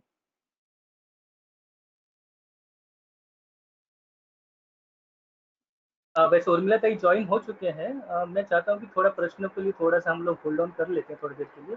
उर्मिला ताई, आपको मेरी आवाज आ रही है? हाँ हाँ हाँ। हाँ उर्मिला ताई, हम हेलो। अभी आपसे ये जानना चाहते हैं। हाँ उर्मिला ताई, हाँ हाँ आपकी आवाज आ रही है। हम ये जानना चाह रहे थे कि जैसे अभी आप कोऑपरेटिव बैंक के मैनेजर हैं, तो लॉकडाउन के दौरान और लॉकडाउन से पहले की जो अर्बन पुअर की समस्या है, क्योंकि आपका बैंक जो है वो महिलाओं का बैंक है, तो इस लॉकडाउन की परिस्थिति में बहुत सारे लोगों को फाइनेंशियल की जरूरत पड़ी है, फाइनेंस पैसे की जरूरत पड़ी है। तो इस सिचुएशन पे किस तरीके की दिक्कतें और चैलेंजेस वहाँ पे आ रहे हैं आपके बैंक में भी, और लोगों के भी क्या चैलेंजेस है, थोड़ा उसके बारे में विस्तार से बताएं। सबसे पहले कोरोना का डर मन में बहुत ही बैठा हुआ है आज महिलाओं को बाहर निकलने के लिए। और मैं जहाँ काम करती हूँ वो एक बैंक नहीं तो कोऑपरेटिव है जहाँ हम काम करते हैं। यहाँ बहुत सारी लोग ये अनऑर्गेनाइज सेक्टर से ही आते हुए हैं। बाहर की बस्तियां हमारे पास जुड़ी हुई है, जैसे स्लम की ही बोली जाए ज्यादातर महिलाएं उसका शिकार हुई है। अभी बैंक तो परिस्थिति के अनुसार चालू है, लेकिन लोगों के पास पैसा नहीं है लोन के लिए। जो हमारा लोन दिया गया है वो स्थिति भरने के लिए नहीं है। लोगों का प्रश्न रहता है कि अभी क्या करें। तो हमने तो हमारे तरीके से बहुत सिंपली लोगों को कहा है कि तुमको भी पैसे भरने की जरूरत नहीं है, कोई गरज नहीं है। जब तक तुम्हारा तुम्हारा खुद का इनकम चालू नहीं होता तब तक तुम्हारा ईएमआई या जो भी है पैसे का वो मत भरिए। लेकिन तुम्हारा पैसा जो भी हमारे पास है तुम वो लेके जा सकते हो। जो भी किसी जो हमारा एजेंट है या आईडी डेली सेविंग जो भी उनका है, उनका पैसा हम जैसे एजेंट के द्वारा उनको वापस कर रहे हैं। जिनको गरज है उनको वापस करना बहुत जरूरी है। कोई अपना पैसा तारीख के पहले ही निकलता है तो कोई बात नहीं ना, उनको गरज है इसलिए देना ही है। आज की स्थिति उन्होंने ये 2 महीने तो निकाले, लेकिन आगे की स्थिति उनके लिए बहुत भयानक है। कल ही एक कस्टमर आया, सोच रहा था कि अरे मेरे को 2-3 दिन से नींद नहीं आ रही, आगे क्या करूं, अभी खाने के लिए मैं मोहताज हूँ। तो एक क्या बोल सकते हैं, मानसिक स्थिति भी लोगों की इस अवस्था में बहुत ही बेकार है। लोगों का मन डरा हुआ है। वैसे शांति नगर सोचा जाए तो सरकारी बैंकें भी बंद थी अभी 1 तारीख तक। और एक बैंक जो शांति नगर में सबसे ज्यादा चलती है, सेंट्रल बैंक, वो भी अभी बंद है। तो लोग बेचारे जा जाके वहां खड़े रहते हैं और सोचते कि कब चालू होंगी। लेकिन एक वहां बैंकों में भी डर बैठा हुआ कि लोग एक साथ अंदर घुसते हैं या उनको क्या नहीं समझ है एक सोशल डिस्टेंसिंग का क्या मायने है या क्या समझ है। ये पूरापन सोच नहीं सकते कि उनकी मेंटेलिटी में क्या सोच है कि सही में उतना डिस्टेंस रखना सही नहीं हो सकता है। तो पता नहीं वो बैंक भी बंद है। तो लोगों की स्थिति आज बहुत ही दयनीय है। जो मैं और मेरे साथ जो लोग जुड़े हुए हैं, जैसे एक बोलूं कि मुस्लिम है, वो भी लोगों का एक विचार है कि क्या करना चाहिए आगे। ये भी बहुत है कि उनका खुद का व्यवसाय बहुत ही बैठा हुआ है। सबसे ज्यादा एसटी लोग हैं जो कपड़ों की दुकानों में जहाँ काम करते थे, ज्यादातर महल इतवारी में, वो लोगों को मुझे अभी अभी अभी 2 महीना तो निकल गए, लेकिन आगे क्या होना चाहिए ये सोच उनके लिए बहुत ही यानी सोचने लायक है कि आगे क्या करे अभी, क्योंकि दुकानें भी खुल रही है तो बहुत ही इससे, और उनका खुद का रोजगार भी अभी निकल रहा है। जैसे मेरे साथ जुड़ी हुई महिलाएं जो घर काम करती है, तो घर काम वालों ने तो सबने, बहुत सारे लोगों ने घर में आने के लिए मना किया है, लेकिन उनको खुद का जो पेमेंट देने के लिए बोला गया है वो दे नहीं पा रहे हैं, क्योंकि जिस घर में जाते हैं उनका भी थोड़ा प्रॉब्लम होगा, लेकिन दे नहीं पा रहे। तो ये बहुत ही आगे की स्थिति बहुत ही बेकार है, और आगे क्या होगा ये सोचा नहीं जाता, लेकिन मानसिक स्थिति बहुत ही महिलाओं की या घर में जो भी सराउंडिंग उसके कारण भी महिलाओं की स्थिति बहुत ही बेकार है। और एक बोलते हैं ना, एक डर, घर अभी अभी तक इतना दिन घर में निकला, बाहर निकलने के लिए बहुत ही डर लगता है, कहाँ कैसे कब कहाँ क्या हो जाएगा, ये भी डर महिलाओं में बैठा हुआ है। और ये सोचते हुए भी विचार आता है कि अभी आगे क्या करे। बोलते हैं रोजगार निकलेगा, लेकिन रोजगार के लिए निकलने के लिए भी टाइम नहीं है। रोजगार कहाँ है, कहाँ ढूंढे, सब बंद है, अभी भी बंद है। बहुत सारा ऐसा दिखा गया है कि बाहर निकलो तो बहुत सारे दुकानें या कुछ बंद है। तो इसके लिए बहुत ही प्रॉब्लमदायक स्थिति है। इतना ही बोलती हूँ कि हमें हमारे तरफ से हमने बहुत ही मदद की है लोगों को, कि हमने तो तारीख या टाइम दे दे के लोगों को बुलाया है, उनका पैसा वापस किया है। तो ये स्थिति में हमने बहुत ही संभाल के काम किया है। अभी भी हमारी बैंक चालू है, लेकिन तब भी डर बैठा हुआ रहता है कि आगे क्या करे, आगे की स्थिति क्या है। अभी ये लोगों को पैसा तो गया हुआ है, लेकिन वापस कैसे आए ये सोच नहीं सकते हैं।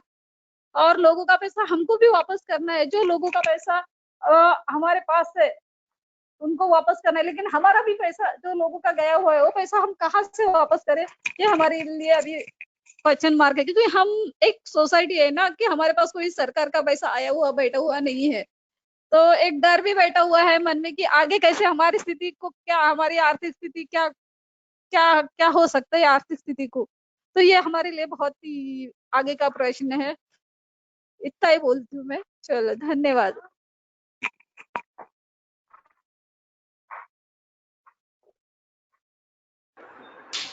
जी धन्यवाद उर्मिला ताई, आपने एक डिफरेंट पर्सपेक्टिव से बात की और हमें काफ़ी सारी जानकारी से पता चला है। हम जल्दी से जो है थोड़े से प्रश्न यहाँ पे प्रश्न हमारे पास आए हुए हैं, तो हम एक एक करके वो प्रश्न लेते हैं। पहला प्रश्न ये है, नगर निगम की आर्थिक स्थिति क्या है? नगर निगम को आत्मनिर्भर करने के लिए क्या सुझाव है? प्रफुल्ल जी, ये आपके लिए ये सवाल राजेंद्र भिसे जी पूछ रहे हैं।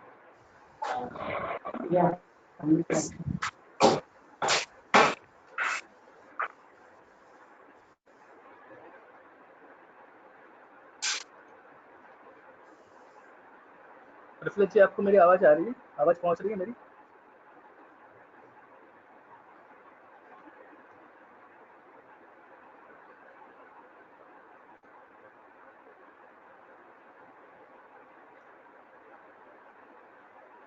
हेलो,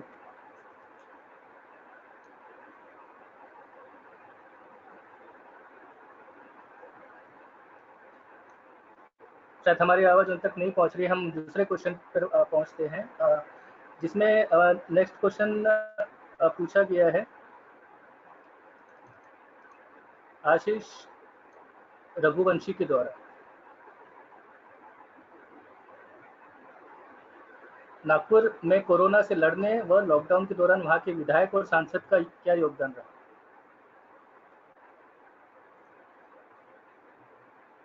प्रफुल्ला जी, ये सवाल भी आप ही के लिए है, क्या आप लाइन पर हैं?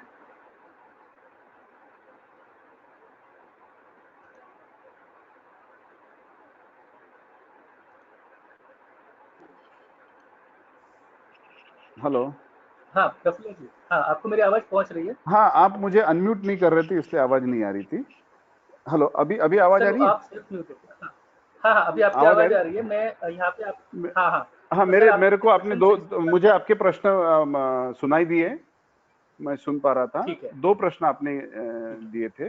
पहला तो कॉरपोरेशन की आर्थिक स्थिति क्या है और उसके बारे में आप क्या सोचते हैं। तो महानगर पालिका की आर्थिक स्थिति आफ्टर कोविड तो गंभीर हुई है, मगर उसके पहले ही से ही महानगर पालिका की आर्थिक स्थिति काफी गंभीर हुई थी। और मैं जनवरी या फरवरी फर्स्ट वीक, फरवरी 18-20 तारीख को मैंने एक प्रेस कॉन्फ्रेंस लेकर मैंने मांग की थी कि कॉरपोरेशन का एक व्हाइट पेपर निकलना चाहिए कॉरपोरेशन के आर्थिक स्थिति के चलते। कॉरपोरेशन ने जो ओवर बजटिंग किया था या बहुत ज्यादा विकास के नाम पर जो एक्सेस फंड खर्चा कर लिया था, उसके चलते कॉरपोरेशन की स्थिति गंभीर हुई है। और अभी तो कोरोना के बाद जो रिकवरी आना चाहिए, जो हमें जीएसटी का अनुदान है या प्रॉपर्टी टैक्स है या वाटर टैक्स है, कोई भी टैक्सेशन ये 3 महीने में नहीं आ रही है। इसलिए कॉरपोरेशन की स्थिति तो निश्चित तौर पर गंभीर है, मगर ये स्थिति क्या है और कब तक रहने वाली है उसके बारे में अभी महानगर पालिका के सभागृह में हम आर्थिक स्थिति का अहवाल जानने के बाद इसके ऊपर मैं और भाष्य कर पाऊंगा। दूसरा सवाल आपने ये पूछा था कि विधायक और सांसदों का योगदान क्या रहा है। निश्चित तौर पर समाज के हर घटक में, किसी भी पार्टी, किसी भी दल का हो, किसी भी पार्टी का हो, सबने आगे चढ़कर काम किया है, आगे बढ़कर काम किया है और लोगों को मदद करने की कोशिश की है। और कुछ सवाल? जी सर, एक और सवाल यहाँ पे जो आया है कि इसमें पूछा गया, कोरोना के संकट के समय सामना करते वक्त लोक प्रतिनिधि प्रशासन के साथ मिलकर काम करने के बजाय म्युनिसिपल कमिश्नर तुकाराम मुंडे को हटाने की कोशिश कर रहे हैं, तो प्रशासन और लोक प्रतिनिधियों के बीच संघर्ष के पीछे का क्या कारण है, इसके बारे में जानना चाहूँगा। नहीं, वो मामला तो काफी अलग है और इतने कम समय में इसके ऊपर मैं नहीं बोल पाऊंगा। तब भी मैं बताता हूँ कि प्रशासन और पदाधिकारी ये दो पहिए हैं एक गाड़ी के, दोनों ने साथ मिलकर काम करने की आवश्यकता थी।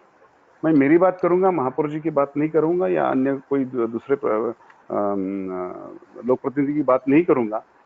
प्रशासन की भी मनीषा लोगों को, लोक प्रतिनिधि को साथ में लेके चलने की रहना चाहिए, मगर प्रशासन की मनीषा वैसी रही नहीं।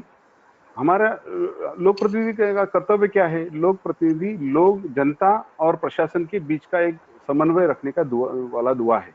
हर कोई आदमी नहीं जा सकता, इसलिए जनता अपने लोक प्रतिनिधि के पास जाती है अपने समस्या लेकर। लोक प्रतिनिधि का कर्तव्य होता है कि वो समस्या लेकर प्रशासन के साथ बात करे। लोकशाही में डायलॉग को बहुत ज्यादा इंपॉर्टेंस है, संवाद होना चाहिए, मगर प्रशासन की तरफ से ऐसा कोई भी संवाद जनप्रतिनिधियों के साथ न होने के कारण ये स्थिति निर्माण हुई है। तुकाराम मुंडे जी क्या काम कर रहे हैं, अच्छा काम कर रहे हैं, उसका क्या फायदा हो रहा है, उसका एनालिसिस हम कर सकते हैं। निश्चित तौर पर हर कोई आदमी अच्छा काम करने की अपने तरीके से कोशिश करता है, मगर एक ही आदमी काम करने की कोशिश करता है और बाकी सब लोग प्रतिनिधि अपने घर में सोए थे, ये भी बात उतनी सच नहीं है। सब लोग प्रतिनिधि ने अपने अपने क्षमता के अनुरूप समाज को, जनता को मदद करने की कोशिश की है, मगर दुर्भाग्यवश प्रशासन ने लोक प्रतिनिधि को विश्वास में न लेते हुए, साथ में न लेते हुए काम करने का, मैं मेरा खुद का अनुभव बताऊंगा। मुझे मिलने के लिए 2-2 घंटे रुकना पड़ता है। मैं मेरे घर का काम लेके नहीं जाता हूँ प्रशासन के पास। मैं तो लोगों का प्रतिनिधि हूँ, लोगों का जो दिक्कतें हैं, अड़चने हैं, वो मैं प्रशासन के पास लेके जाता हूँ। और मुझे 2 घंटे बैठना पड़ेगा और बैठने के बाद भी यदि मुलाकात होती है, मेरी समस्या सुनाई जाती है, तो हल होना नहीं होना बात की बात है, मगर सुनने के लिए भी तैयार नहीं है, मुलाकात भी नहीं करना, फोन नहीं उठाना, फोन को रिस्पॉन्ड नहीं करना, मैसेज को रिस्पॉन्ड नहीं करना, तो जनप्रतिनिधियों को भी अपनी एक मर्यादा होती है, उसके मर्यादा के बाहर हम भी काम नहीं कर सकते। ठीक है जी सर, धन्यवाद। नेक्स्ट जो क्वेश्चन यहाँ पे पूछा गया है गोविंद वल्लभ के द्वारा, इसमें मतलब सारे पैनलिस्ट के लिए क्वेश्चन पूछा गया है। हाँ, जिसमें पूछा ये गया है कि क्या नागपुर में भी कोरोना के मामलों को लेकर धार्मिक रंग दिया गया है? ये प्रश्न जो है सारे पैनलिस्ट के लिए। हाँ, शुरू में तो निश्चित तौर पर धार्मिक रंग देने की कोशिश निश्चित तौर पर, हाँ, शुरू में तो धार्मिक रंग देने की कोशिश निश्चित तौर पर कुछ वर्गों ने की है, मगर ये मामला धीरे धीरे लोग समझ गए कि ये मामला कोई धार्मिक नहीं है। कोई एक धर्म से जुड़ा नहीं, कोरोना किसी को भी हो सकता है, किसी को भी संक्रमित किया जा उसके कांटेक्ट के चलते हो सकता है। इसलिए धार्मिक रंग देने की शुरू में कोशिश निश्चित तौर पर कुछ लोगों ने की, मगर बाद में लोग समझ गए कि इसका और धर्म का कोई संबंध नहीं है। जी अनिल भाऊ, आपको क्या लगता है, क्या इस कोरोना के मामलों को लेकर धार्मिक रंग दिया गया था कि नहीं दिया गया था? हाँ, आप बोलिए अनिल भाऊ। था ये धार्मिक रंग तो देने की कोशिश जरूर की गई थी, लेकिन लोगों ने उसका प्रतिरोध किया और बता रहे हैं कि लोग कुछ षड्यंत्र से भाग नहीं थे और इसलिए उसमें कुछ लोगों ने ध्यान नहीं दिया। हाँ, लेकिन कुछ बस्तियों में लोगों ने विशिष्ट समाज के व्यक्ति से भाजी नहीं खरीदना है, सब्जी नहीं खरीदना है, लेकिन भी लोगों के मन में जब आया कि कोई भाजी सब्जी बेचने वाला बस्ता था तो नतीजा नहीं आया था, किसी भी भाजी सब्जी खरीद सकते हैं। ये कोई एक धर्म के कारण आई आपदा नहीं, किसी जाति से कोई पूरे विश्व की, और इसलिए ये किसी को भी हो सकता है कि धर्म के आधार पर होता है। तो इसलिए तब से लोगों में जागृति हुई और धार्मिक रंग देने का तनाव पैदा करने का प्रयास मुझे नहीं लगता कि नागपुर में हुआ हो।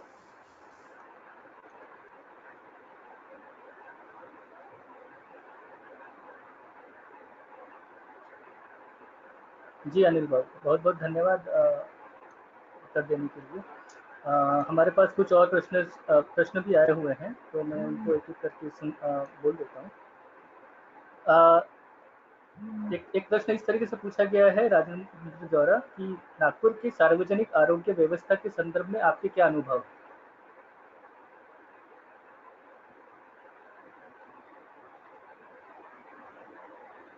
सार्वजनिक आरोग्य व्यवस्था सक्षमता से इस वक्त काम करती हुई दिखी और बहुत जागरूकता के साथ स्वास्थ्य कर्मचारी बस्तियों में घूमे, कोरोना पॉजिटिव जिन बस्तियों में है वहाँ लोगों से बात की, संपर्क किया और स्वास्थ्य कर्मियों ने खास तौर पर मैं उनको धन्यवाद दूंगा कि जिस एरिया में क्वारंटाइन सेंटर वहाँ लोगों को जाने की व्यवस्था उनकी की और जिन बस्तियों में पेशेंट मिलते हैं उसमें क्षेत्र को लॉकडाउन करते वक्त भी वहाँ के लोगों को सहयोग दिया।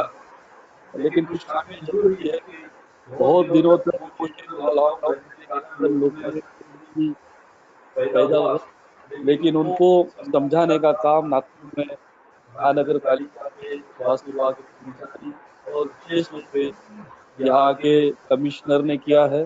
पुलिस आयुक्त ने भी, पुलिस के विभाग के कर्मचारियों ने बहुत भी अपनी भूमिका निभाई है और कारणवश लोगों में जो असंतोष की भावना पैदा हुई थी उनको काबू में करने का भी काम प्रशासन ने बहुत अच्छे तरीके किया है। जी धन्यवाद अनिल भाऊ। नेक्स्ट प्रश्न जो है अनिल इंगले जी पूछते हैं कि लॉकडाउन के कारण शहर में क्राइम पर क्या असर पड़ा है? संध्या जी, क्या आप इसका उत्तर देंगे?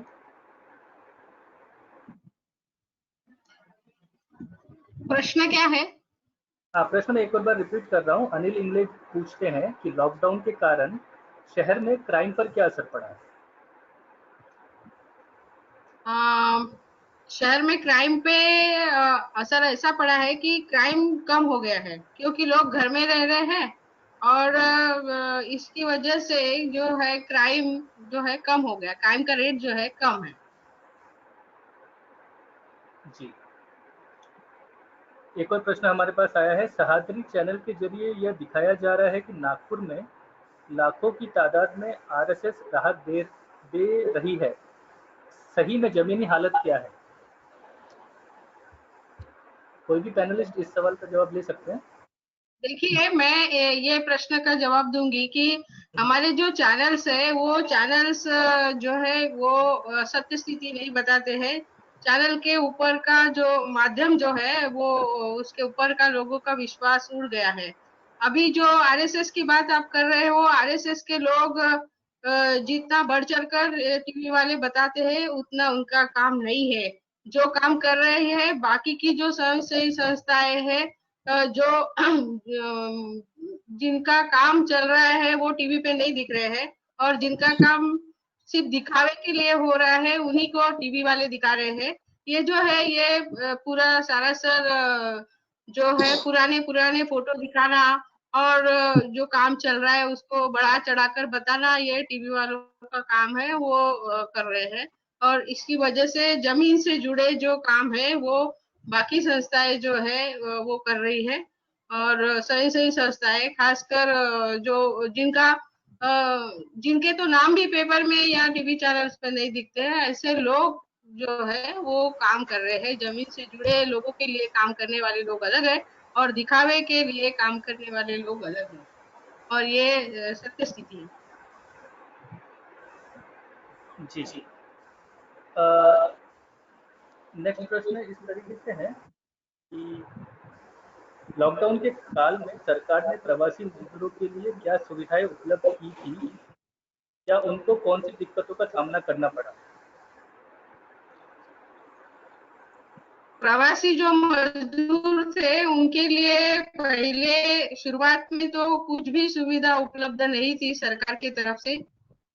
अगर लॉकडाउन होने के पहले ही अगर बताया गया रहता कि अभी लॉकडाउन फलाने तारीख को हो रहा है, तो सजग होकर जो प्रवासी मजदूर है या जो भी लोग है वो अपने अपने जगह पे चले गए रहते, और इतना जो संघर्ष करना पड़ा प्रवासी मजदूरों को, उतना जो परिस्थिति है वो हमारे सामने नहीं आती।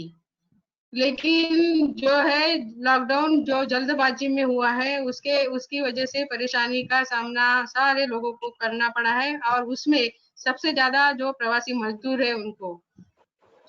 बाद में जो कुछ दिन के बाद जैसा 15 दिन के बाद चारों टोल नाके जो है वहां पे प्रवासी मजदूरों के लिए सुविधाएं उपलब्ध कराई गई, और अभी कुछ हाल ही के दिनों में प्रवासी मजदूरों को जैसे छत्तीसगढ़ हो, पश्चिम बंगाल हो, मध्य प्रदेश है, जब यहाँ के लिए जो है उनके बाउंड्री तक छोड़ने का काम महाराष्ट्र शासन ने किया है।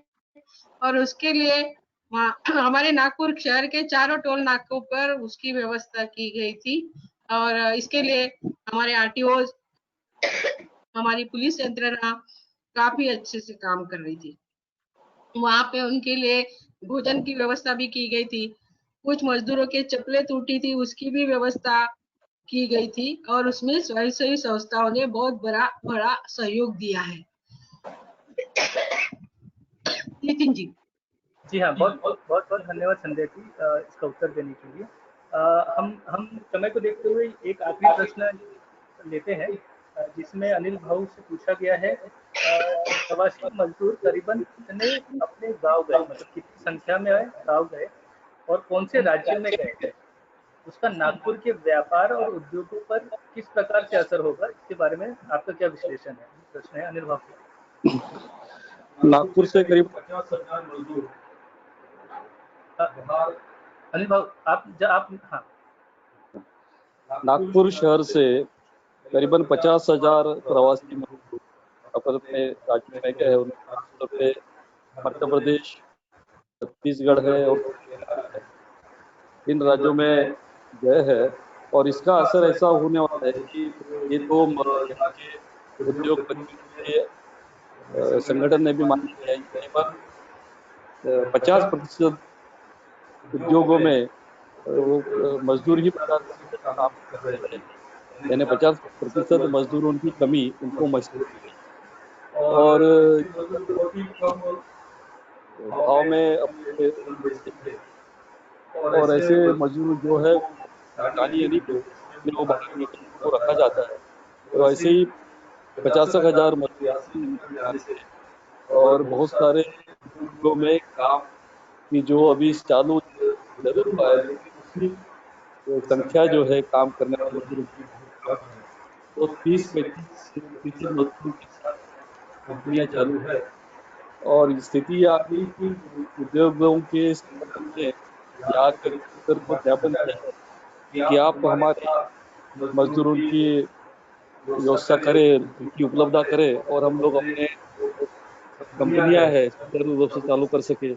तो ऐसा उन्होंने निवेदन ज्ञापन कलेक्टर को दिया है। तो वो एक असर हुआ है।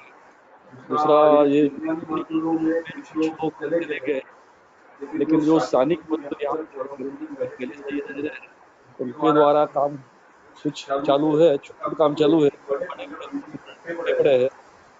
और यहाँ व्यापार क्षेत्र में भी काम करने वाले जो मजदूर है उसमें भी कुछ लोग गए हैं, लेकिन जो बड़े बड़े फर्म है वाले स्थानीय दी जाएगी, लेकिन इतनी बड़ी संख्या में सवाल है। और उपजीविका का जो सवाल है मजदूरों के सामने स्थानिक भी, वो भी खड़ा होने की संभावना।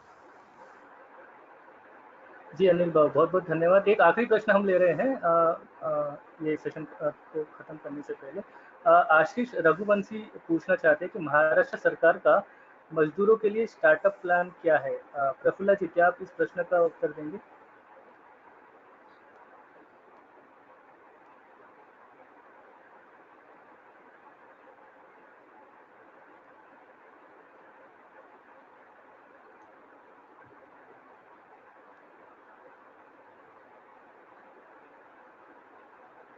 प्रफुल्ला जी, क्या आप तक मेरी आवाज आ रही है? आप म्यूट पे हैं।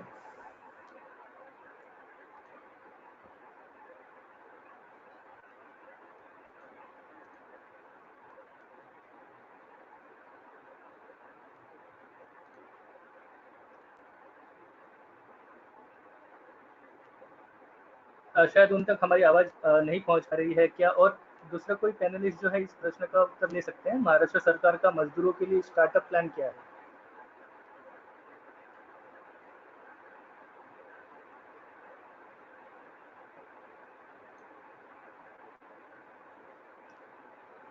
अनिल भाव, क्या आप इस प्रश्न को ले सकते हैं? महाराष्ट्र सरकार का मजदूरों के लिए स्टार्टअप प्लान क्या है?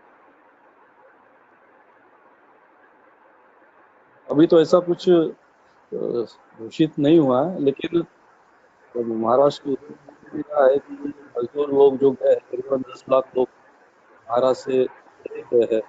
और विशेषतः इस कारण जो नौकरियां खाली